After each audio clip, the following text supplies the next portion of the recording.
दोस्तों, मैं निर्भय सिंह आपका जीएसटी में स्वागत करता हूं। और आज एक प्रयास करने की कोशिश की है कि पहले से लिख लिया जाए, क्योंकि मैंने नोट किया ये कि लिखने में ज़्यादा समय जाता है अपना।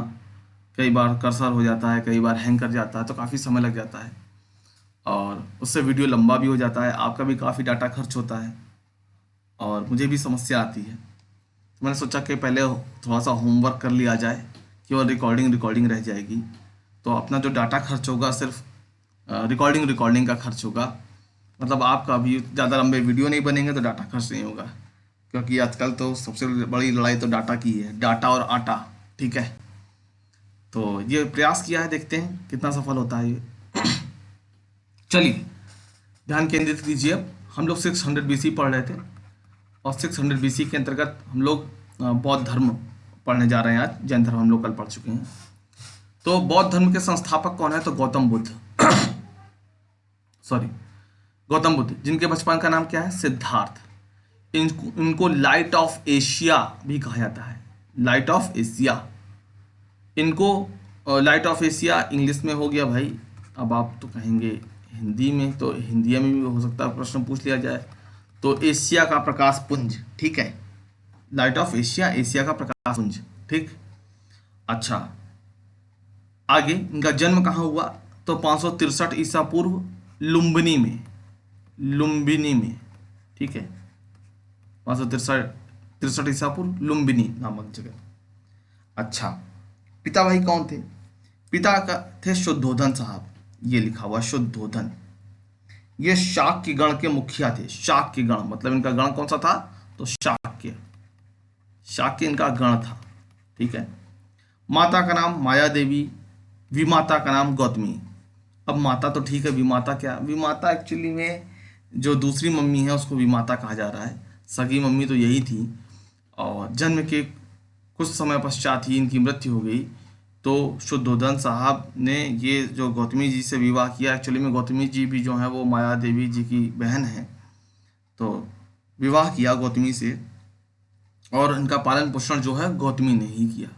माता विमाता नाम याद रखिएगा। शुद्धोधन पिताजी हैं, माताजी माया देवी हैं और गौतमी विमाता है।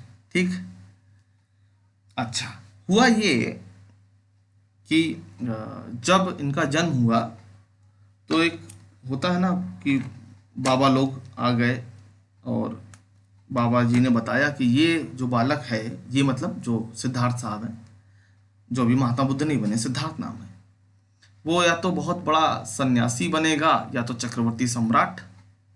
अब एक बात बताओ, ये शुद्धोधन के लिए सुनने में तो एक वज्रपात की तरह है कि इतना बड़ा साम्राज्य हमारा, राज्य हमारा, इकलौता लड़का, अगर वो सन्यासी हो जाएगा तब कैसे काम चलेगा, कौन संभालेगा?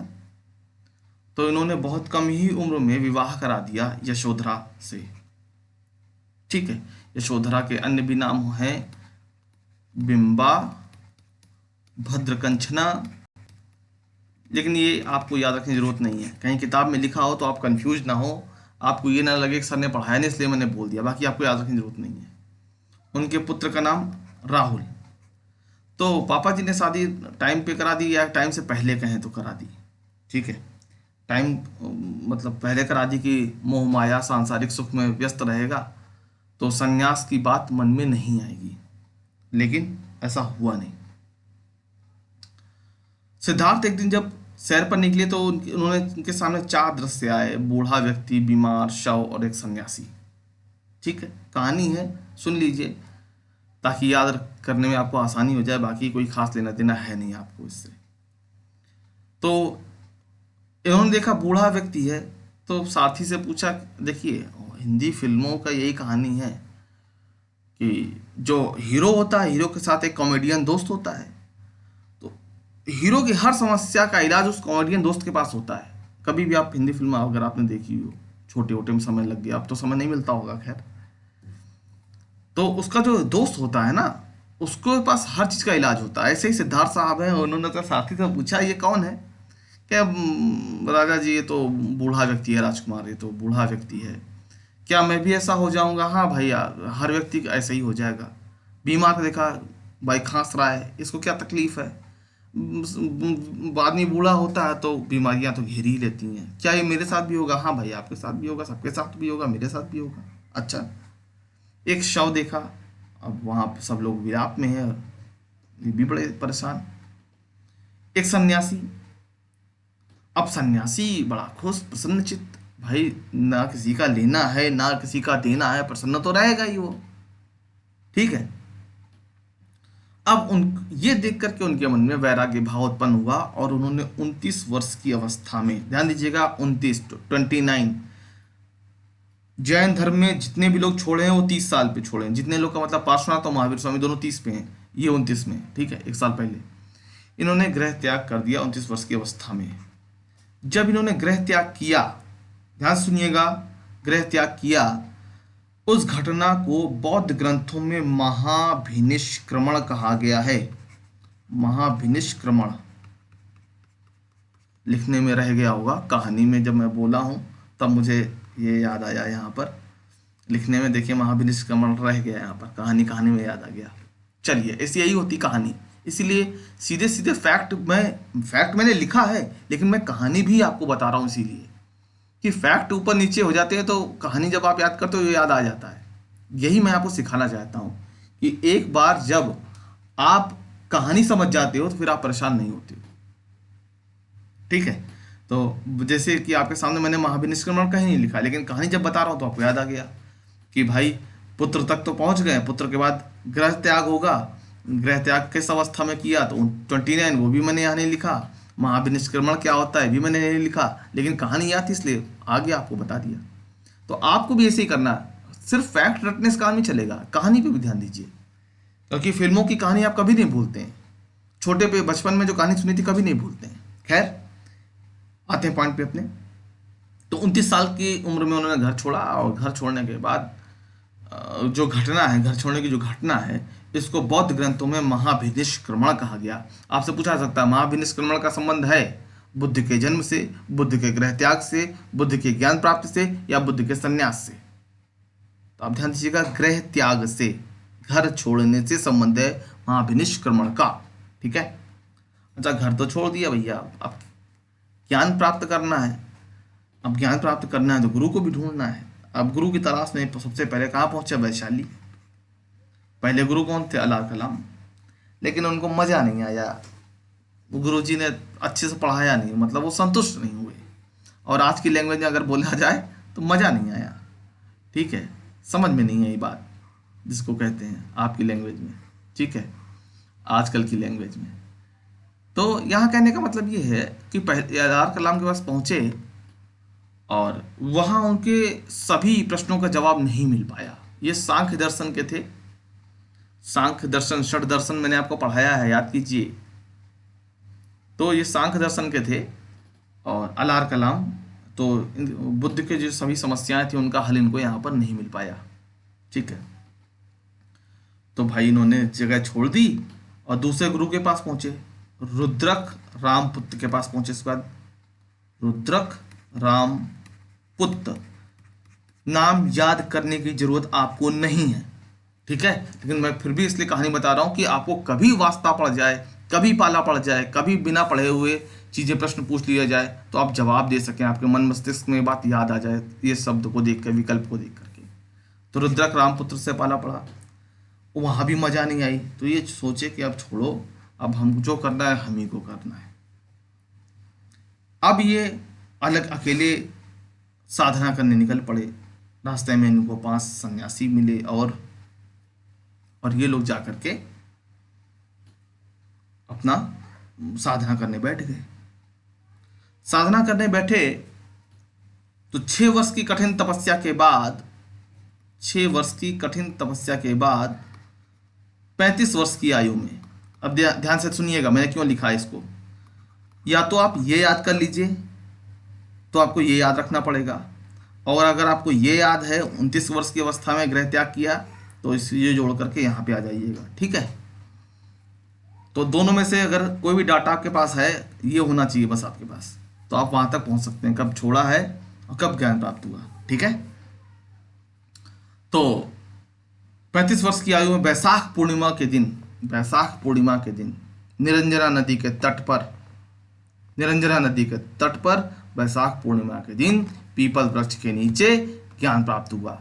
ये भी इंपॉर्टेंट है, कहाँ ज्ञान प्राप्त हुआ, किस नदी के तट पर हुआ, किस पेड़ के नीचे हुआ, किस दिन हुआ। ये चारों ही फैक्ट इंपॉर्टेंट है, ध्यान दीजिएगा। ठीक है, ज्ञान प्राप्ति के बाद उन्होंने पहला उपदेश कहाँ दिया, तो सारनाथ में दिया। ये सब इंपॉर्टेंट है, देखिए एक एक पॉइंट इंपॉर्टेंट है। यहाँ पर स्क्रीन पे कुछ भी लिखा है वो इंपॉर्टेंट ही लिखा है। अब मैं बार बार इस बात को बोलना नहीं चाह रहा हूँ, इसलिए मैंने एक साथ बोल दिया।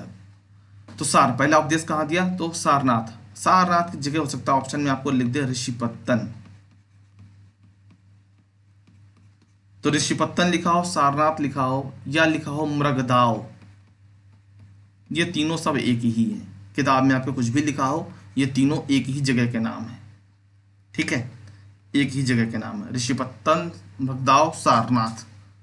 पहला उपदेश कहाँ दिया, सारनाथ। अच्छा, जो पहला उपदेश दिया है इसी को बौद्ध ग्रंथों में क्या कहा गया, धर्म चक्र प्रवर्तन। क्या कहा गया, धर्म चक्र प्रवर्तन। ये पूछा जाता है, धर्म चक्र प्रवर्तन का संबंध किससे है, या पहले उपदेश को क्या कहा गया, तो महाविनिष्क्रमण की तरह ये भी धर्म चक्र प्रवर्तन, ध्यान दीजिएगा, इंपॉर्टेंट है। अब चूंकि जब इनको ज्ञान प्राप्त हो चुका तो भाई ज्ञान बांटेंगे, और ज्ञान बांटेंगे तो क्या कहलाएंगे, बुद्ध। ठीक है, बुद्ध, महात्मा बुद्ध। अच्छा, तो पहला उपदेश कहाँ दिया, तो सारनाथ में। ठीक है, इनकी भाषा क्या थी, पाली। जैसे कि महावीर स्वामी के मैंने आपको अर्धमागधी बताई थी, प्राकृत अर्धमागधी, इनकी भाषा पाली है। इन्होंने सबसे ज्यादा उपदेश कहां पर दिए, तो श्रावस्ती में दिए। श्रावस्ती कहां पड़ता है, तो कोसल की राजधानी। कौन सा कोसल, वही मां कोसला वाला, प्रसेनजीत वाला, जिसने काशी दहेज में दिया था बिंबिसार को, वो वाला कोसल। बिंबिसार की हत्या अजातशत्रु कर देता है तो प्रसेनजीत अपना काशी वापस ले लेता है, और दोबारा फिर अजातशत्रु से लड़ाई होती है, फिर बाद में हारता है, जीतता है, फिर अपनी बेटी का विवाह, वाजिरा का विवाह अजातशत्रु से कर देता है, वही वाला कौशल, याद रखिएगा।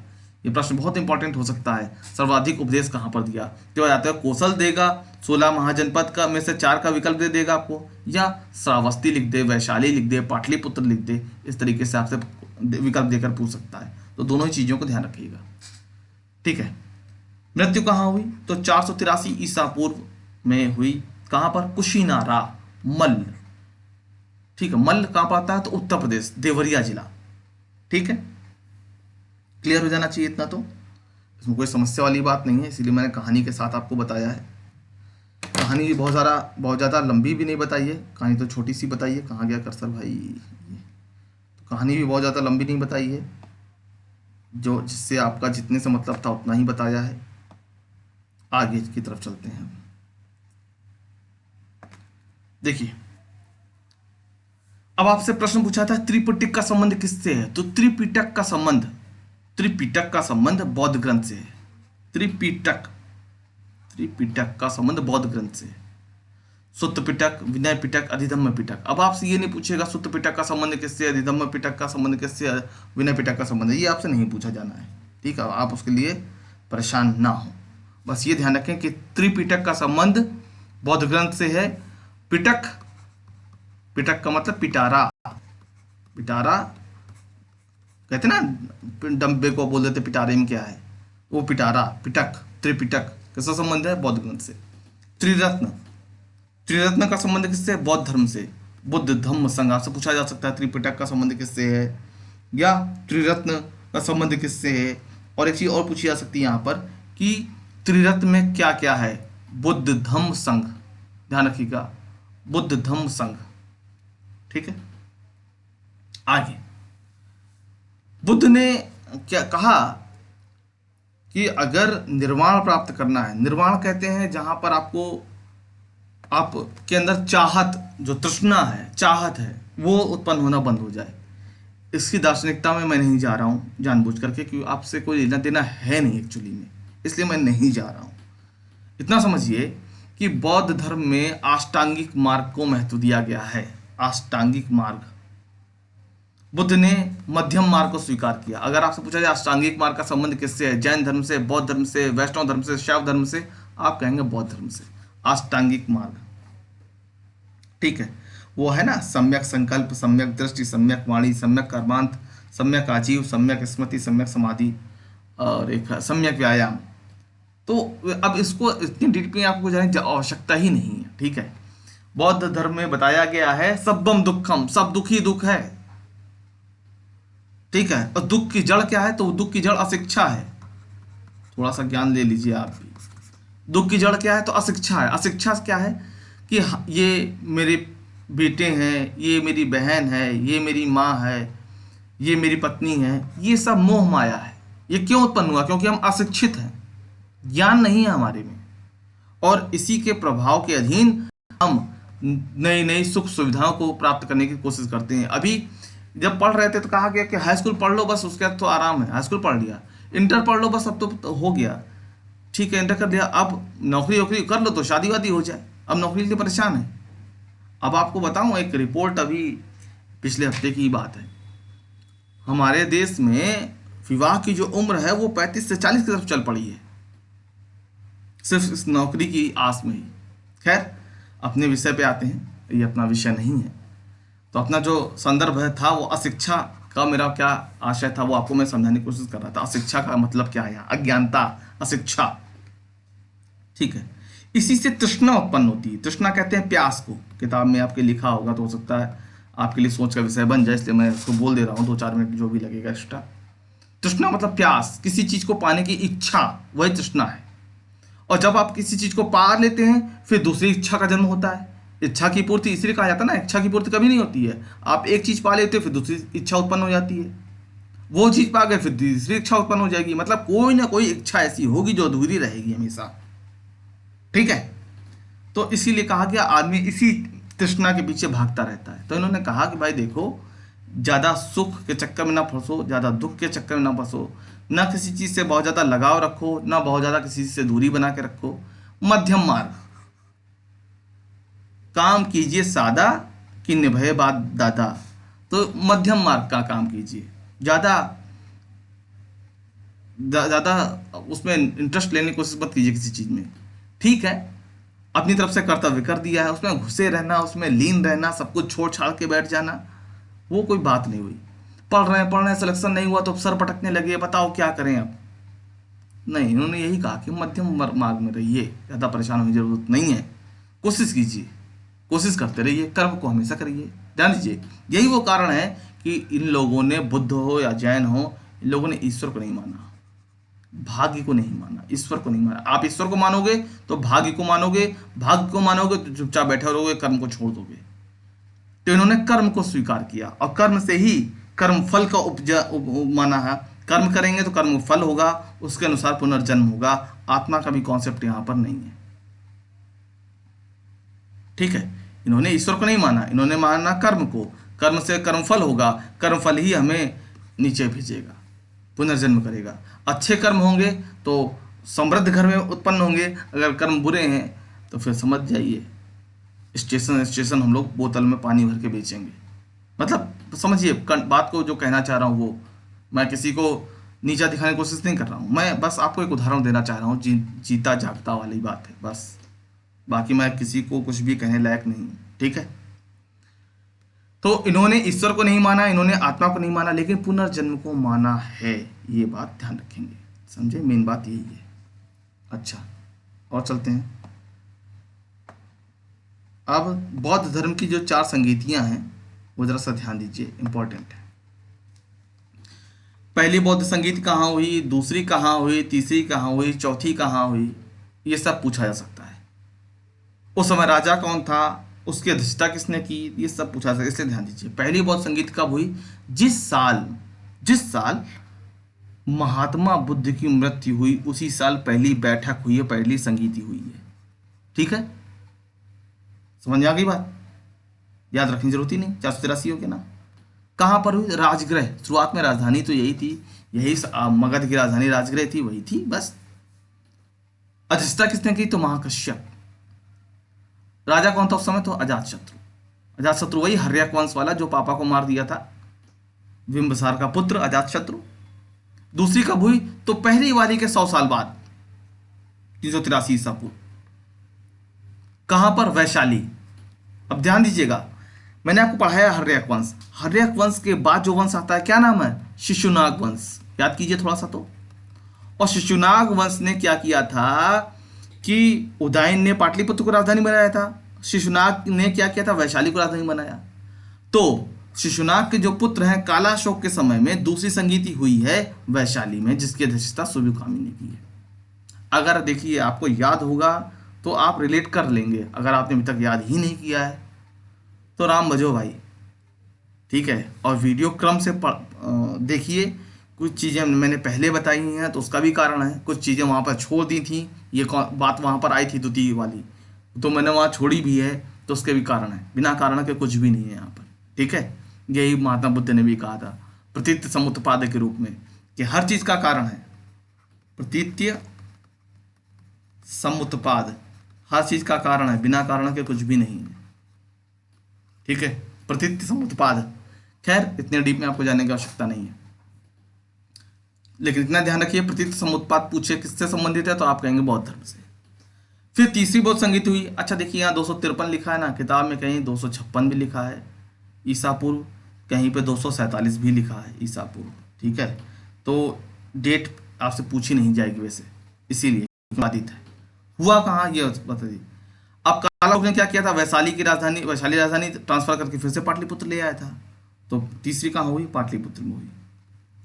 अध्यक्षता किसने की? तो मोगलीपुत्र तिष्य ने की। मोगलीपुत्र तिष्य ने किसके समय में? अशोक के समय में। राजा कौन था? अशोक। कौन सा अशोक? वही सम्राट अशोक जिसको आप समझते हैं, ठीक है। चौथी कहाँ हुई? ये चौथी हुई प्रथम शताब्दी ईसा पूर्व में, कुंडलवन कश्मीर में हुई। अध्यक्ष कौन थे? तो वसुमित्र। उपाध्यक्ष कौन थे? अश्वघोष। किसके समय में हुई? कुषाण वंश का शासक था कनिष्क के समय में। और यहां पर एक महत्वपूर्ण बिंदु है, अब आपको ध्यान देना है। चौथी बौद्ध संगीति में ही जो बौद्ध धर्म है वो हीनयान और महायान में विभाजित हो गया। मतलब कि हीनयान और महायान किस संगीति में विभाजित हुए? तो चौथी वाली में, ठीक है। इस तरीके से आपको मालूम होना चाहिए, ठीक है। तो बौद्ध धर्म आज हमारा ये कंप्लीट हुआ, और मुझे लगता है कि काफ़ी आधे समय में हो गया है हमारा। जब हम लोग पहले से लिखे बैठे थे तो आधे समय में हो गया, वरना यही वीडियो 40 मिनट 45 मिनट का जाता, ठीक है।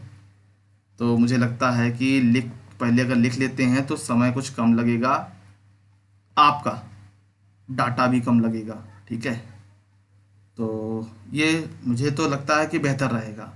बाकी आप बताएं कि आपको क्या महसूस होता है, आप क्या चाहते हैं, क्योंकि आपकी इच्छा सर्वोपरि है।